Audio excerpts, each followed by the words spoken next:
Fett. I told you this was going to be a huge episode, so thank you very much, nerds, for sticking around. But Boba Fett Season 2 is apparently happening and also potentially coming soon.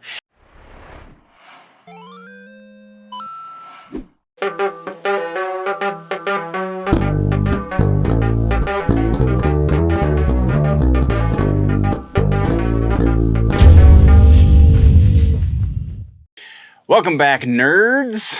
Thank you for joining me on this episode of Your Nerd News. It's been a minute, but we are back. We're doing the news. We have a lot to catch up on. We do have some housekeeping to get out of the way first. So housekeeping, we have this episode. I think I'm going to be able to do a live episode this weekend and then a regular episode next week. And then we're going to take another week off because I have a kind of sort of family reunion thing to do. But that will only be a single week, and I think I still have some interview content to post in order to make up the time so that you guys will still have fresh content, fresh nerdy content even, right here on the channel. So that is the housekeeping. There is a lot of follow-up. So while I was gone, San Diego Comic-Con happened. We are going to be touching on that in most of the sections, I believe, but just to get a couple of the larger things out of the way, I'm also, there's also some stuff that launched while I was gone, some TV shows. We got a couple of things happened. So we'll touch on all of that as well. So it's going to be a little bit all over the place, and I apologize for the sporadic nature of today's episode, but it is kind of how we have to do a makeup episode these days. So some big notable things from San Diego Comic-Con, and then we'll get into all of the sections. First up, we have High Evolutionary has been cast and is going to be in the Guardians of the Galaxy 3. He's going to be played by none other than, and I apologize, I'm going to mispronounce his name, Chukwudi Iwuji, who was the dude in Peacemaker, who was the guy in charge in Peacemaker. Super excited about this. I think he's a fantastic actor. I want to see him in more things. And also one of the few actors that spans the DC Marvel line, so that's cool. Captain America New World Order has been given a release date, May 3rd of 2024. Blade has finally been given a release date, November 3rd of 2023. Fantastic Four we now have a release date for as well, and we're going to touch on this a little bit more in the movie section. That is November 8th, 2024. We now know that Phase 6 is going to be the end of what Feige is calling the Multiverse Saga, and it is going to be ending with 2 new Avengers movies. So there's a lot of legwork that has to happen between now and then. Those 2 Avengers movies have been titled Kang Dynasty and Secret Wars. So rumor confirmation right there. Secret Wars is turning into a movie after the series comes to an end. X-Men 97 has already been renewed for a second season, even though we haven't even seen all that much from the first season yet, and it definitely hasn't launched. Star Trek Strange New Worlds and Lower Decks are going to do crossover episodes with each other, which seems very strange because one's live action, one's animated. We also are going to get some Lower Decks action at Deep Space Nine, so I guess I have to watch Lower Decks now.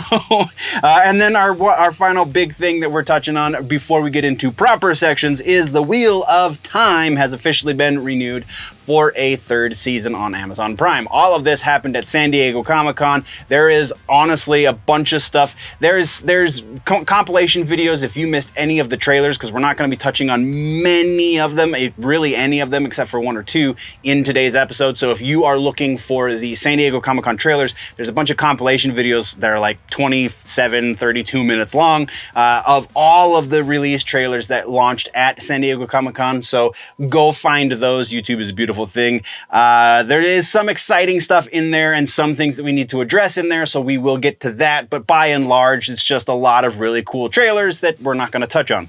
All of that being said, let's get into sections, shall we? Which brings us to the music section. We have nothing really to follow up on, but we have a whole boatload of new music to talk about. Our first piece of new music is Frogleaf Studios' Leo Maracchioli is doing a metal cover of the Running Up That Hill song that we all know and love from the Stranger Things. Kate Bush is just getting all the monies these days from it, and now she's getting a little bit from Leo as well, because, you know, split revenues on YouTube and such. So yeah, great. Great metal cover, and probably not his most solid. There were a couple of things in there vocally that I think were probably could have gone over once or twice differently. But either way, I really dig the song originally, and I really dig Leo. So Leo covering a song that I already like is nothing but a good thing. His is a lot of fun, and the video is a lot of fun too with him and his daughter. So just being goofballs like they do. Go check out Leo Maracchioli's cover on Frog Leap Studios for the Running Up That Hill song by Kate Bush. That's a whole mouthful of stuff. Next is Lamb of God's title track from their upcoming Omens record that releases this October. October 7th. So Omens is the name of the song. Music video is down low. Some real Wizard of Gore vibes from the music video. I thought that was pretty interesting. A little bit of deep cuts with the horror crowd. And digging the track too. I think this one's a little more solid than Nevermore, though still not my favorite stuff from Lamb of God just yet. Though it does sound like this record is shaping up to be pretty heavy, which I'm totally behind. Just, I don't know, some things feel lacking or missing or whatnot. And we will talk about Lamb of God again in a moment because they are on tour and there's some shenanigans going on there. But as far as Omens go, absolutely recommend go check out this track. Then, unexpectedly, we also got a new song from Slipknot. We also got the title of the new record as well as the release date of the new record while I was gone. New record is going to be called The End So Far. The release date for it is September 30th. The name of this song is The Dying Song. There's a subtitle too. There's something, Time to Sing, I think. And wow, do I love this song. Wow, do I love this song. Like, there is some really awesome choices going on here creatively with these guys, and just it keeps staying brutal, but also being as varied as possible while being some of the most brutal material Slipknot has released. I'm totally about this. Absolutely excited about this new record, and hopefully the rest of it can hold par with these first two tracks that they've released. Go check out The Dying Song for sure. Another track that was released that I listened to on my road trip is the new Megadeth track. Night Stalkers is featuring Ice-T. And I feel like Megadeth is aging so much better than Metallica. There is definitely an argument to be made that the last two Metallica records kind of have been phoned in, whereas this new Megadeth record, so far at least, we've only heard the two tracks, but so far is shaping up to be super great. Just no two ways about that. Dave is kind of at peak level still somehow, into his 60s.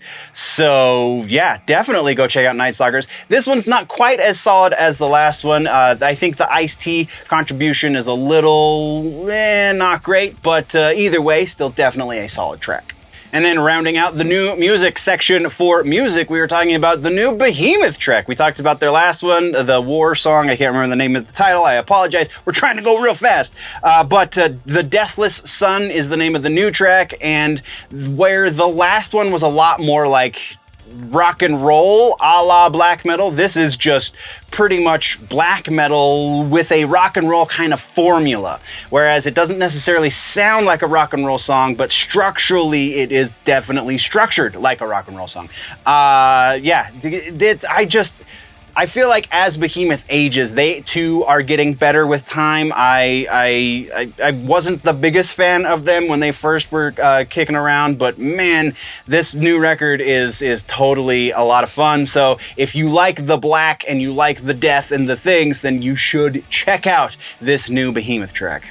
All right, so that brings us to tours. We have some tour news to talk about. Also announced while I was gone, so we have a little bit of catching up to do in tours, is a Pantera reunion tour, kind of. Obviously, we can't have a proper Pantera reunion tour because two of the four members have sadly passed.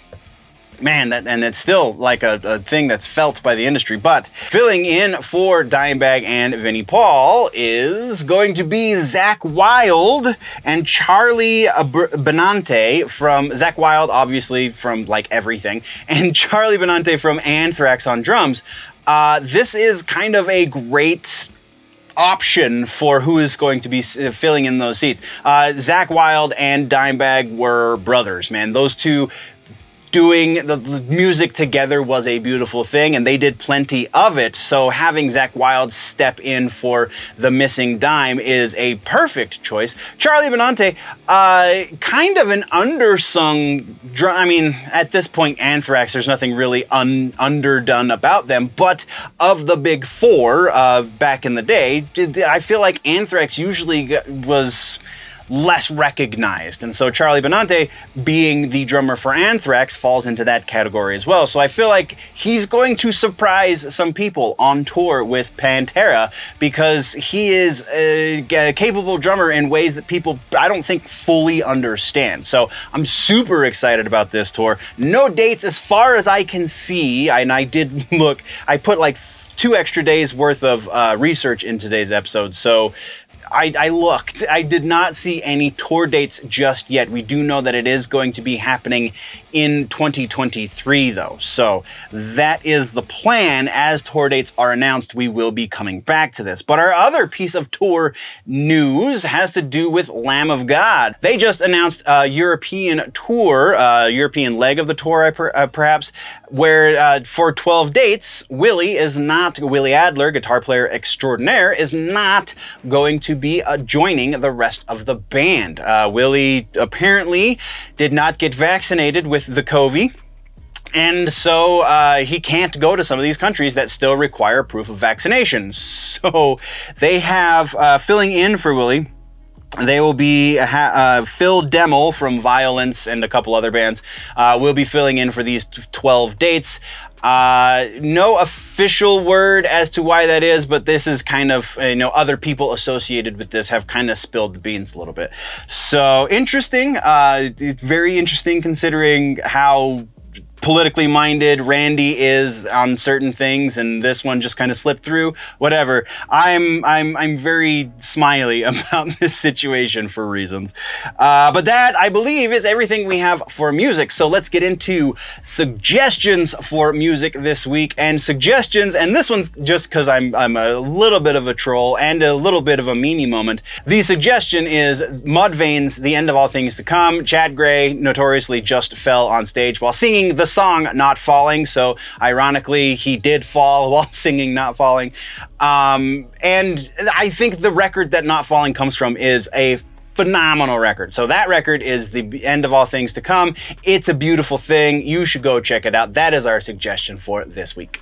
Gaming and tech is where we're going next. We have some stuff. We have a couple of follow-ups, and then we have some techie things to get up on. So first up on follow-ups, we have Google Stadia. Apparently was rumored to be dying. Google took to Twitter to squash those rumors and let the world know that no, in fact, they are not going to be closing the doors on the Stadia project, at least not yet. But that's me just interjecting. So Google Stadia players, congratulations, you can keep playing, all 12 of you. And then we have Twitter in follow-ups. We have a new test for Twitter. We've been keeping tabs on these tests as they've been happening. This one has to do with the media types which you can post. As it currently stands, you are only allowed to post up to 4 still images or 1 video, and ne'er the twain shall meet. But Twitter is now changing that up a little bit. They're testing out the ability to post 4 media types in one post. So you'll be able to ostensibly post up to 4 video clips, or mix and match video and pictures with your posts over on the Twitters. No word as to when this is going to be fully rolled out for the rest of the world. Right now it is only in the testing phases in certain markets, so we'll be keeping tabs there. Next, we do have a singular trailer to talk about. We're about to get inundated with a whole bunch of gaming trailers because we have EVO happening next, this weekend actually. We have just a lot of things just about to roll out. The Game Awards, I believe, and then we have, all of the E3 things that we didn't get. So But the one we have for this episode is the new Assassin's Creed Valhalla trailer. Just hit, go check it out. It's a lot of fun. I haven't played Assassin's Creed for a while. I think I might pick up with this one if I have the time and or the funds. All right, so that brings us into regular old news. And in regular news for gaming and tech, we're going to start things off with a tech piece. And this has to do with Intel. Intel's new Sapphire Rapids processors, their server processors, have just been pushed back another year, I believe. They've been pushed back to February, somewhere between February and March of 2023, which then pushes back everything else they had planned behind it. It seems that there have been some security issues with this new chipset, and they have to weed those out before they can launch them to the public, because nobody wants an insecure server system, right? So there is that. Next, we're talking about Sony. This is kind of tech and gaming all in one. Sony has released their reports for the last quarter. 79% of all PlayStation 4 and PlayStation 5 games from quarter 2 of this year were digital. We are getting very, very close to a digital-only landscape for gaming. We are pretty much already there with other forms of media, being music and movies and TV shows, effectively. So it kind of makes sense that that's the direction the gaming industry would go as well, but I don't know, just something about me and being borderline Gen X, that just seems wrong, that digital only is going to be the way you digest your gaming media as well. But it is what it is. I was unable to see, I don't think Microsoft released such data, nor Nintendo, so if we can get that information, we will definitely be talking about that. But I'm going to pass this one off to you, nerds. What do you think about the very likely potential we are going to be seeing gaming digital only in the not too distant future? Probably just the next hardware generation is very likely going to be digital only, which seems very strange to me. And that is our gaming and tech section. So let's get into suggestions for this week. Multiversus open beta is still going. If you have not jumped on, you absolutely should. This is definitely going to be the game that gives Smash Brothers the run for its money that I wanted it to be. So we have some things developing as far as the news side of Multiversus, so we'll touch on those in the next episode. But while you still can, go get the beta and rock that bad boy. Comic books and books is the next section. We actually have a fair amount, considering this is one of our smaller sections usually. So first up, we have a follow-up.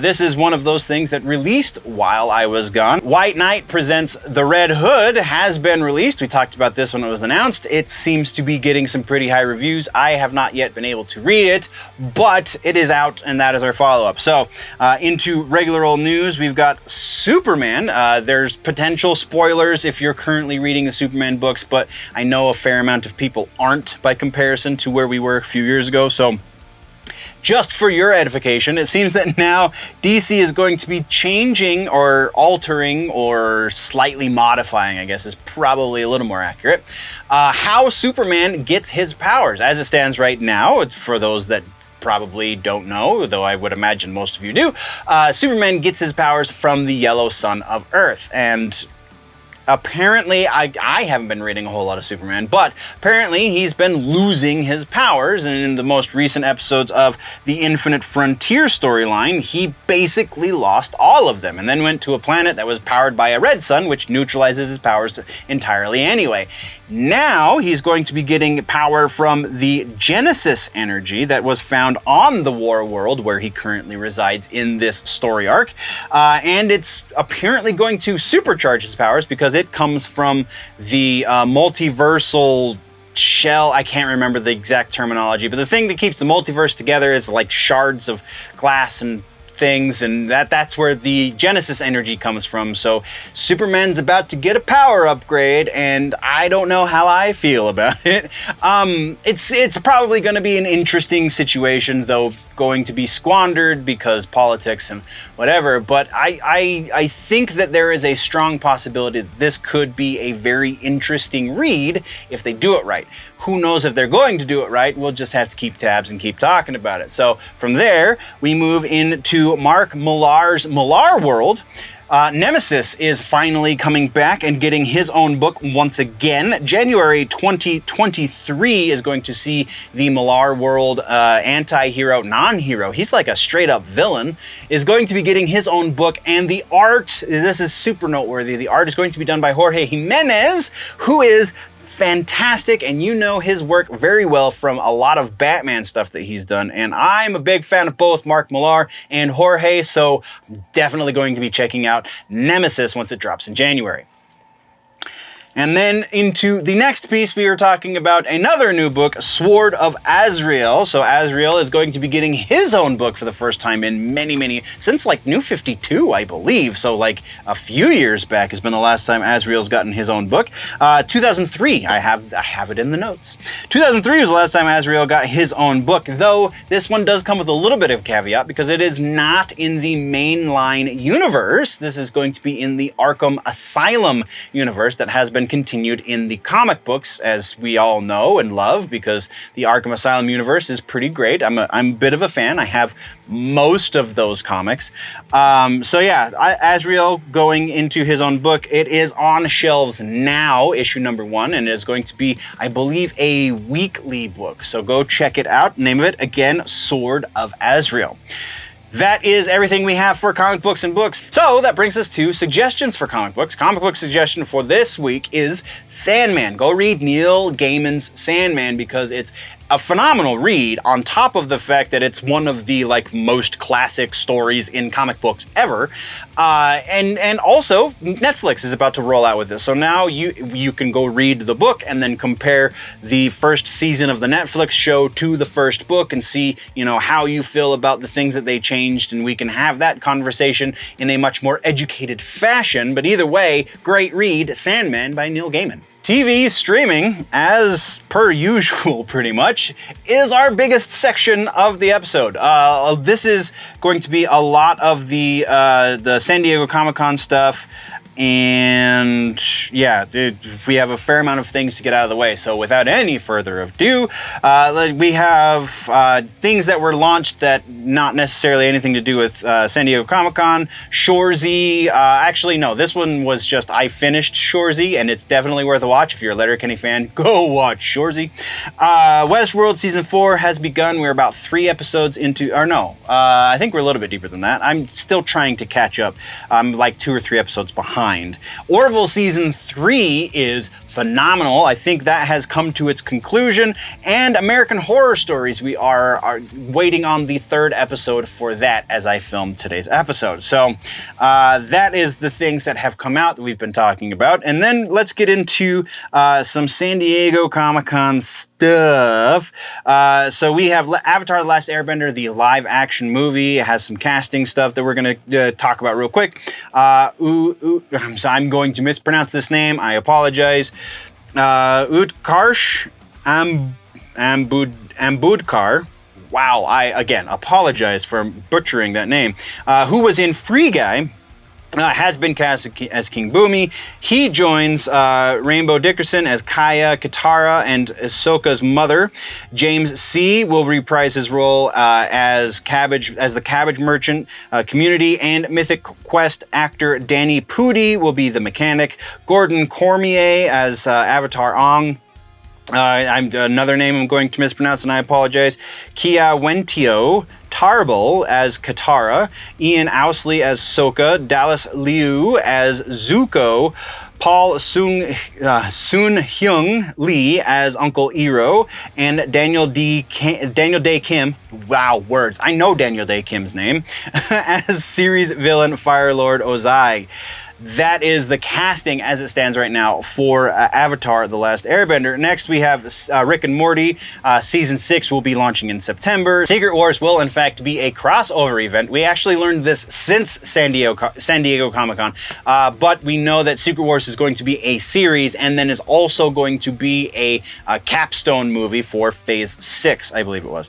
And then I Am Groot, we know, is going to be an anthology series, and is a great little trailer to go watch, just because Groot is wonderful. And the Guardians of the Galaxy holiday special that we've been keeping tabs on, we now know from San Diego Comic-Con is going to be the capstone for, or not the capstone, the epilogue for Phase 4 of the MCU. So it's not going to be in Phase 4 proper, but it's going to kind of bridge the gap between Phase 4 and Phase 5. Yeah, so trailers. We have, like I said, a whole bunch of trailers came out from San Diego Comic-Con. We're not going to be talking about all of them, just the larger ones, and yeah, a couple that have come out since. So Lock and Key Season 3, final season, will be coming out August 10th. The trailer has hit now. It does come from San Diego Comic-Con. Just noteworthy because this is the final season of this. It started out great, not as great these days, but still pretty good series.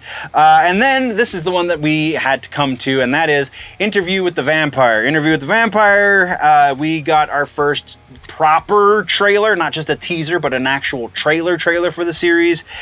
We're going to start with the release date. It does come out October 2nd is when they will start airing episodes on AMC, and from what I can see in this trailer, it is just as bad as we were anticipating. This, the changing of Louis does not necessarily change Louis. Does that make sense?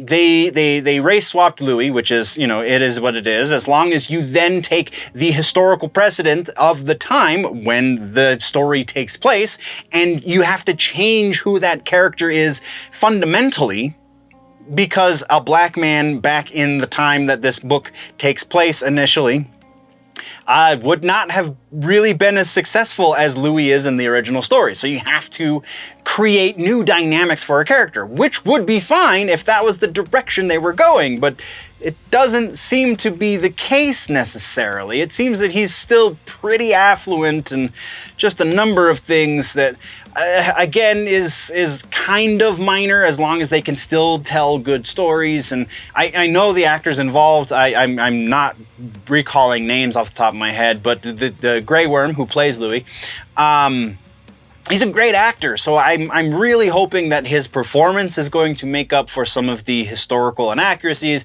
And I know it's silly to be looking at historical inaccuracies for a show about vampires, but that's kind of the way it was written when Anne Rice wrote it, was, you know, this is the way of life back then, and this is how vampires fit into that way of life. So if you're fundamentally changing the way of life, it kind of creates a disconnect that I don't think they're anticipating, but is going to happen.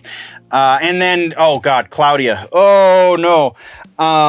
Just the very little we get from her in this trailer seems like they are approaching this character in all kinds of strange ways that I hope actually end up making sense in the series, but I'm honestly not holding my breath. So that's what we've got for the little bit of Interview with the Vampire that we got in this trailer. Let's move on now to the Andor trailer that didn't technically launch at San Diego Comic-Con, but we now know that it's been pushed back by about a month, and when it does launch, the first release day is going to see the release of 3 episodes, one-upping Obi-Wan, because apparently they just keep getting behind on themselves. So instead of releasing them once a week, because it's not a full month, so the 3 episodes that we would have gotten by the time it actually launches are going to be the 3 episodes that they launch with. So I don't see why they had to push it back, but apparently they felt it was necessary. The trailer looks fantastic, but at this point with Disney Star Wars, I'm not holding my breath. I'm really not waiting with any sort of rapt anticipation for this to be an exceptional series. Could it still be an exceptional series? Absolutely. I do not deny that is a possibility. I've been burned a couple too many times at this point to say out the gate that I think it's going to be as such. So that's what we've got there. And then we got the Cyberpunk Edgerunners proper trailer as well, which this looks like a lot of fun. Cyberpunk 2077 is still a game I have not yet played, but I do really love cyberpunk literature, i.e. William Gibson. Basically anything he's done is very much heavily borrowed from this as far as the imagery and the storytelling and so on and so forth. So yeah. I'm definitely down for anything that's even halfway competent for cyberpunk subject matter, and being as this is based on a very successful game that I believe I will enjoy once I finally play it. I'm very excited about this, so go check out that trailer as well. That's what we have for trailers. Let's get into news. We have the official announcement for the Arrowverse. The Flash is going to be coming to an end with Season 9. And not only that, but Season 9 is going to be cut in half. Instead of the regular 23 episodes, it is going to be only 13 episodes. And this will effectively, like I said, end the Arrowverse. This is the last surviving series that still exists in that universe. The Berlantiverse I think is a little bit more appropriate because Arrow hasn't been on the air for 3 years at this point, 4 years maybe. So yeah, time for it to go, I'm sure. 9 seasons of this is a good run by any metric, so I'm excited for the end and excited to see what happens next when we get the Lois and Clark universe, because that's effectively what's going on right now. Is the Superman and Lois series that's on CW right now is in a different universe that may or may not actually tie into whatever movie universe they're starting to cook up. So very interested to see what happens for DC in the near future.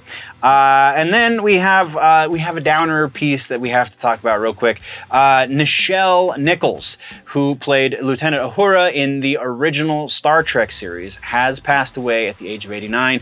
It was announced that she did pass of natural causes. And this is just... I had the privilege of covering a Starfest, one of the Denver Comic-Con things. And she was there, and she was super nice. She was. I didn't get to interview her, sadly, but from all of the accounts of those that did, she was pretty awesome and a great lady to be around. And everybody who has worked with her has come out. We have George Takei, William Shatner have both come out and said wonderful things about her life and working with her and who she was as a person. So this is a bit of a sad day in the Star Trek universe. So we're going to take a moment and just remember Lieutenant Uhura, Nichelle Nichols, and yeah, we'll...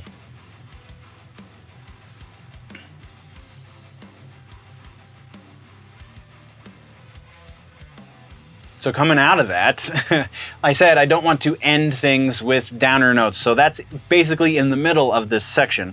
Next, we're talking about The Penguin. We now have confirmation that this is going to be happening. It is coming to HBO Max. It's going to be a series. Colin Farrell is going to be reprising his role as the titular character, but some things are a little bit different. First of all, Matt Reeves is not going to be the showrunner. He is going to be a producer along with the scriptwriter for his Batman movie. So they're going to be producing. Reeves will also not be directing or anything. He's only going to be a producer. The head writer and showrunner, so director for, I would imagine, a fair amount of these episodes, is going to be Lauren Lefranc. She will be the one that she is the one that they are bringing in to lead this show, presumably while Reeves moves along with the movies. So interesting, pretty fun. That's all we've got, so we're moving on. Next, we're talking about Max Headroom, something that I don't know that a whole lot of people are going to remember, but some of you out there are going to remember. Max Headroom was a bit of a meme before memes were a thing. He is a character that was created in the 80s. He had it was a made-for-TV movie in England, in the UK, that then got a series in the UK, that then got a series in the States, and then he became such a pop culture icon in the States that they basically used him in marketing for like restaurants and toys, and just kind of was ubiquitous with the mid to late 80s and into the early 90s. Apparently he's coming back. He's getting a new series. They are going to be bringing the actor back who played Max inside that little television. It's going to be coming to AMC. The actor's name is Frewer. Who also presumably is going to be returning to play the living person who creates Max in the fictional world. That person's name as Edison Carter. That's all we really know right now, assuming this gets any further in development, because like I said, it's pretty obscure at this point. But assuming this gets any further into development, we will definitely be keeping tabs there. Our next piece has to do with The Boys. Season 4 we know is well underway as far as the writing and early stages of production go. We now have word that we're going to be seeing Ryan, Homelander's son. The actor who plays him, Cameron Corvetti, has been raised to a series regular, so he's going to be in most of the episodes for season 4. There's also going to be an increase of superhero parodies in the next season, but that's kind of to be expected. The big piece here is that Ryan is going to factor heavily into the story for season 4, which seems pretty awesome. I'm very intrigued by this. I'm very, very intrigued by this. That is all we have for regular old news, though. So let's move into suggestions. This week's suggestion, again, is the Orville Season 3. Actually, all 3 seasons of the Orville. If you haven't watched it and you like science fiction, even kind of, or if you're a big Star Trek fan, the Orville is the best thing Star Trek-wise that I've seen in, honestly, a long, long time. It's not Trek proper, but it's amazing, and it's very much Trek light, or Trek-like, I guess is probably more appropriate. Just Seth MacFarlane is doing fantastic and just keeps getting better. Now that he has a bigger budget and he's working on Hulu, he's not just sitting on that. He's doing something with it, and this is wonderful. Put your politics aside, because it kind of floats the line on the politics issue. So it definitely, if you can look past some minor issues as far as politics go, this is one of, if not the best science fiction show on streaming or episodic content at all right now. Go check it out. Movies is the next section. We have a couple of things that have been announced. I believe, yeah, we're just going to get into it. So follow-ups. Aquaman 2, Jason Momoa has made it known that Ben Affleck will in fact be joining him for Aquaman 2 to some capacity. All we know is that there's a picture of the two of them on Jason Momoa's Instagram page, where Momoa says that Affleck is going to be Batman in his movie. How much of Batman are we going to get in Aquaman 2 very much remains to be seen. My assumption is it's going to be something akin to a bit of a cameo. If he gets anything more than 5 minutes of screen time, I'll be very, very surprised. Honestly, if he gets anything more than like 2 minutes of screen time, I'll be extremely surprised. So, but it is happening, and we do know it's for real because Momoa told us. And then our other follow-up comes from the Weird Al movie, is going to Hulu. We know this. Oh, I'm sorry, not Hulu. Roku is going to Roku TVs November 4th. That's the follow-up, is that we now finally have a release date for the Weird Al movie. So new trailers for this. Again, a million things launched at San Diego Comic-Con. Go check them out. We touched on a couple in the TV section. We're not really going to touch on much here, but Spirit Halloween, the movie with Christopher Lloyd, finally has a trailer, and this looks like a whole boatload of fun. I love Christopher Lloyd. He looks sufficiently creepy in this trailer, and this definitely strangely works up that hype machine very, very, very well. So go check out the trailer for Spirit Halloween. And then we're into news. We have a real quick piece for The Gray Man. Netflix has announced that we are going to be getting a sequel. We do know that it is going to be starring Ryan Gosling. Again, the Russo brothers are going to be returning as well for the director's chair. And not just that, but we're going to be getting a spin-off. Not a whole lot is known about the spin-off, exactly what it's going to entail or anything like that yet, but we do know it's coming because Netflix is really desperate to do something great. And if they can't have Marvel anymore, then they're going to have Marvel actors, and they're going to have Marvel directors, and they're going to have Marvel producers, and it's just going to be Marvel and everything but name, I guess. So, yeah, very interesting. Paul Wernick, and that was the other piece. Paul Wernick and Rhett Reese, the guys who wrote Deadpool 1 and 2, are going to be writing the spin-off. That's the thing that we do know about the spin-off movie, is the Deadpool writers are going. So again, more Marvel names attached to a Netflix project. Is this the death throes of Netflix? I don't know. Let's move next into, oh damn it, we have a couple of sad pieces. Oh, I was getting all excited about things, and then I forgot we had these. So We have a couple of passings. First off, we have Paul Sorvino. Paul Sorvino is a little bit obscure in certain ways, and as far as like modern pop culture cinema goes, unless you are of a indie mindset or even a horror mindset, because Paul Sorvino was in three actually of my favorite indie horror outlet pieces recently, namely Repo the Genetic Opera, The Devil's Carnival, and Alleluia the Devil's Carnival. He played God in the Devil's Carnival movies, and he was the Roti Largo in the Repo Genetic Opera movie, and Paul Sorvino was a classically trained opera singer. Not a lot of people know that unless you like these movies, these three movies that I was just talking about. And it's wonderful. It's incredibly campy and really silly and kind of dark and bloody and things, but like just great fun if you're kind of more into a goth mindset with your entertainment. And it's he was a lot more than just those movies. Obviously, he was in Goodfellas and he was in so many other movies, but like that's my personal connection to Paul Sorvino, is he was God. Very literally, he was God, and he had a great singing voice, and it sucks. And so we're gonna take a moment for Paul.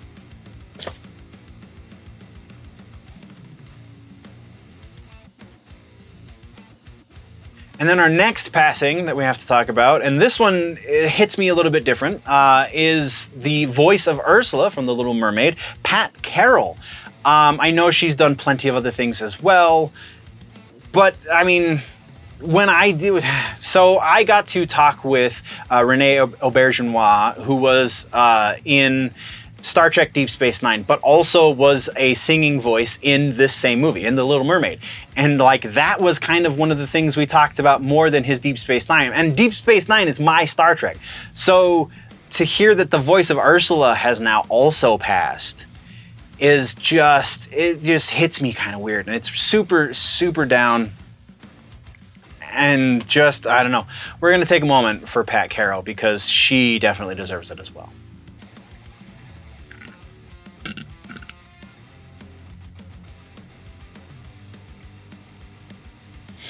Okay, so downer pieces aside, let's get back into the news, shall we? We have a remake of Roadhouse happening, and yeah, for those of you that don't know what Roadhouse is, I don't blame you necessarily. It is a really cheesy action movie, I guess, from the 80s, starring Patrick Swayze as a bouncer, like the bouncer's bouncer, the guy that keeps everyone in line and is super, tough guy with a heart of gold kind of dude, and doesn't get into any of the trouble and keeps people out of the trouble and blah, blah, blah. And businessman trying to take the bar and do horrible businessman things. That's getting remade, and Jake Gyllenhaal is who they have tapped to play the lead, which Patrick Swayze played in the original. So, I don't know. This has all of the hallmarks of being a huge popcorn movie. Like 1 million people are going to go watch this just because it's Roadhouse, and another 1 million people are going to go watch this just because it's Jake Gyllenhaal, and they're not going to be expecting anything that like changes cinema for them, which is appropriate. But like, I think that's not necessarily a bad thing. This could just be a great palate cleanser as far as like all of the superhero movies and all of these really serious things that are trying to get Oscar nods and blah, blah, blah, blah, blah, blah, blah. Jake Gyllenhaal's like, I just want to do something fun. And this is it, man. I think this has a strong potential to be something very much worth watching. So I don't know that this is necessarily goofy as I originally thought when I saw the headline. Next, we're talking about a real quick follow-up, I guess technically, to that Nobody movie that came out starring Bob Odenkirk that was basically frumpy John Wick, getting a sequel. Very interestingly getting a sequel, because if you remember, Bob Odenkirk had a heart attack on the set of Better Call Saul filming the final season. So we have been assured by the producers and such that he should be in good enough health to do another action movie. And we all would love to see Bob Odenkirk do another one of these movies, because the first Nobody was a whole hell of a lot of fun. So That's what we've got on that. Next, we have a little bit of drama. The Rocky Balboa villain Drago is reportedly going to be getting his own movie, I should say. Though this has not come without controversy because Sylvester Stallone, Rocky Balboa, who created all of these characters, apparently does not own the exclusive rights to his characters anymore. So when it was announced that this was going forward, he was not privy to it before the announcement was made to the public, so he very publicly slammed the idea of making a movie without him, effectively. And Dolph Lundgren is apparently attached to some degree to this project, though shortly after Stallone came out very publicly against this project, Dolph Lundgren also then came out publicly to say, whoa. All right, so first thing, I didn't know that Sylvester Stallone wasn't attached to this project in some fashion. I thought he was at the very least going to be acting as Rocky in this movie. And two, nothing is put in stone. We haven't even solidified a script as far as I know, director, anything like that. It's just a project early in development. So with that being said, he then distanced himself a little bit from the project, and that's kind of where it sits in this weird limbo stage right now. So as that develops, we will be keeping tabs on it. That is what we have for the movies section for this episode. That brings us to suggestions for movies, and the suggestion for this week is Beavis and Butthead Do the Universe over on Paramount Plus. This movie is absolutely worth your time. It is a bit of a laugh riot, if you will. I really like Beavis and Butthead. I'm their demographic, their target demographic, I'm sure, and it's absolutely. I watched it on vacation and. Oh my God, it was hilarious. You should do the same. It's totally worth your time. I'm very excited about the revival series and to get to see them do effectively their version of reaction videos to modern metal music. I'm all about it. But yeah, that's what we got for suggestions. Rumor Mill is next. So yeah.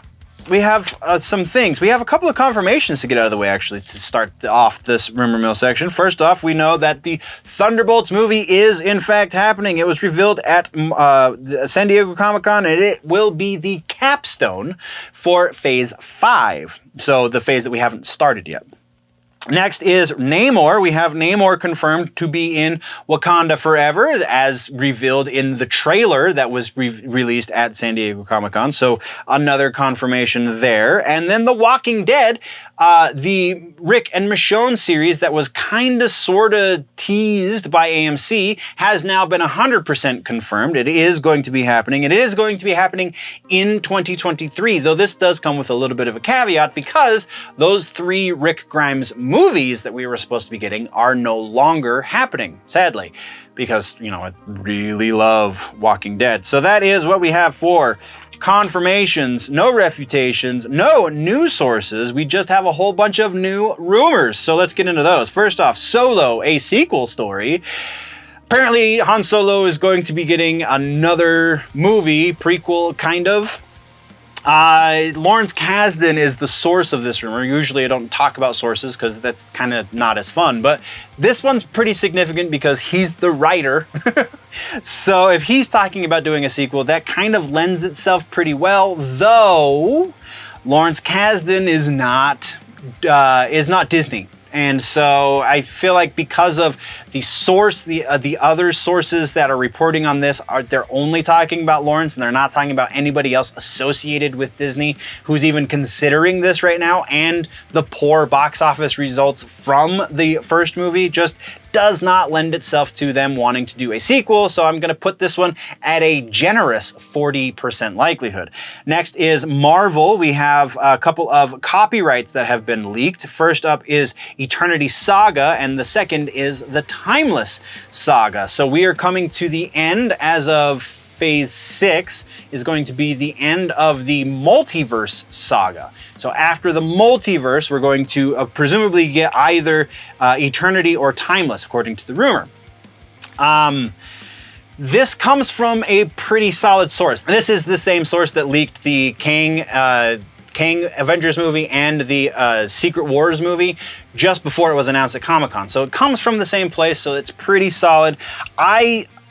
While I know that Eternity Saga and Timeless Saga both happened in the comic books, I feel like this might be them kind of registering copyrights for duplicate things. I don't know that necessarily both of these are going to happen. I think one of them is going to happen and they're just taking their time and deciding which one it is, because neither of them have been officially announced, unless I missed something at San Diego Comic-Con, which is entirely possible. So likelihood for this, again, unless I'm eating my foot right now, is about 65%, because it is pretty likely, just I don't know how likely. Next, we're talking about Aragon. Rumors around Aragon. This is being reported by a lot of outlets as being 100% going to happen, and I am here to say that that is not the case. We have another one of these rumors as well at the end of the episode. So this one, though, says that Disney Plus is going to be doing an Aragon series based on the Inheritance Cycle books by Christopher Paolini. Christopher Paolini is also going to be brought in as a co-writer for the series, so that sounds pretty great if this rumor is to be believed. And I have honestly pretty good reason to believe it, because we have some pretty fantastic sources when it comes to this kind of stuff saying that this is going to happen. We just have no official word yet from Disney, or honestly from Christopher Paolini, which kind of is also pretty telling, because usually he's pretty vocal about projects he's working on, and he hasn't really talked about a whole lot of projects in the more recent months. So kind of makes you think, well, what is he doing if he can't talk about it? Likelihood we're going to be seeing an Aragon series on Disney Plus, 70%. Next, we're talking about Godzilla vs. Kong 2. Apparently a slate was released, an image of a slate was released that has the working title for this movie as Origin. Slates can be faked. That's all I have to say. 50% likely that this is an actual thing, because we have no reason to believe one way or the other. The potential for this being some sort of title associated with this project is really cool, but again, no real way to say one way or the other. Our next one has to do with Fantastic Four. We have word. First off, we do know that Feige has said there is not going to be any sort of origin for the first family in their movie proper. So that's why we kind of went where we did with this one. But this rumor says that Ant-Man 3, so Quantumania, is going to be our introduction to the first family of comic books, the Fantastic Four. That's in line with other rumors we've heard previously. And also kind of in line with what Feige said about no history, no origin for the family in the movie. So 80% likely that this is going to be, I don't think they're going to factor in majorly to the plot, though they might. I think it's going to be kind of a post-credit stinger situation, maybe even some sort of cameo in the proper movie, but by and large, I think it's going to just be set up, and then we'll get the actual story of them in the movie that comes out. And then we're moving over to Community. The series is getting apparently a movie to kind of finish it off, which a lot of fans have been asking for, and apparently now they're going to be getting it. Alison Brie is, again, the source for this. Again, it's pretty noteworthy that somebody so closely associated with the original project is talking about a movie to bring that story to an end, if you will. So likelihood here, we're going with about 70%. There are a number of other sources associated with this, not just Alison Brie. Then we come to the big one, Batgirl. This is another one of those, everyone is reporting it as fact, though we don't have any sort of official announcement. Reportedly, so rumor is that Batgirl has been officially canceled. At first it was indefinitely shelved, and now they're changing their vocabulary to canceled. It is not going to see the light of day. In spite of being completed with filming, they just aren't going to finish the edits and the post-production, apparently. This is, according to the rumor, due to, there's a quote here, irredeemable test screenings, and that doesn't come from any sort of questionable Comicsgate related sources either. This is a major source saying that the DC property, the Warner Brothers screenings for Batgirl were, quote, irredeemably bad. unquote. So, wow. This also comes, there's a little bit tacked on to the end of this because we know that they said that the budget for the movie was approximately $70 million. Well, apparently that budget was a little bit closer to $100 million. And so they're just writing this off. Oh, this, I mean, because of the wealth of sources and because of the quality of sources, there's no reason to not believe that this will come out to be factual soon. But as it stands right now, as of this recording today, it is still just a rumor. So likelihood that this will come to light, I'm saying 85% likely that this is the case. Next, we have another similar and slightly related rumor is Green Lantern. Green Lantern has been apparently canceled for the HBO Max series. And then there's another rumor that came out shortly after this saying that, in fact, it's been canceled for some time. They just haven't made the announcement because they're letting J.J. Abrams kind of save face somehow. But that kind of touches on what we talked about previously in that J.J. Abrams is signing new contracts with new studios to do other projects that would be getting in the way if he were still working on Green Lantern. So if that's the case, then this lines up perfectly. Likelihood, though, this one only comes from a couple of very minor sources, pretty weak sources. We're saying about 60% likely, because they're still not doing anything else with Green Lantern, and they made the announcement last year at Comic-Con that Green Lantern was still coming. So because the official word it flies in the face of the rumor, that's kind of what's killing the rumor for us right now. And then we're talking about Boba Fett. I told you this was going to be a huge episode, so thank you very much, nerds, for sticking around. But Boba Fett Season 2 is apparently happening and also potentially coming soon. A Spanish language outlet has listed Season 1 currently available, Season 2 coming soon for Boba Fett, which is the first we've heard of this because Boba Fett was kind of lukewarm in its reception with the community, and really the best reception it got were the episodes that featured Mandalorian. So I don't know, it seems like a strange gamble. Because we do have a snapshot of the actual source that is floating around on the internets, that's the only thing that's really saving this, because there's a lot that says this is not going to be happening, but then we see, the physical evidence that it might be. So we're going to put this at 50% because it's kind of hard to say definitively on either side of this rumor.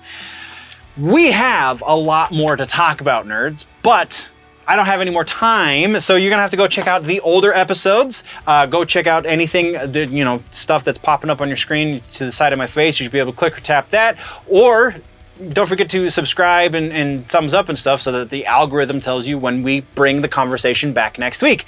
Thank you very much, nerds, for joining me. We'll see you in the next one. Before we go, always remember that if it's generally nerdy, it's probably here.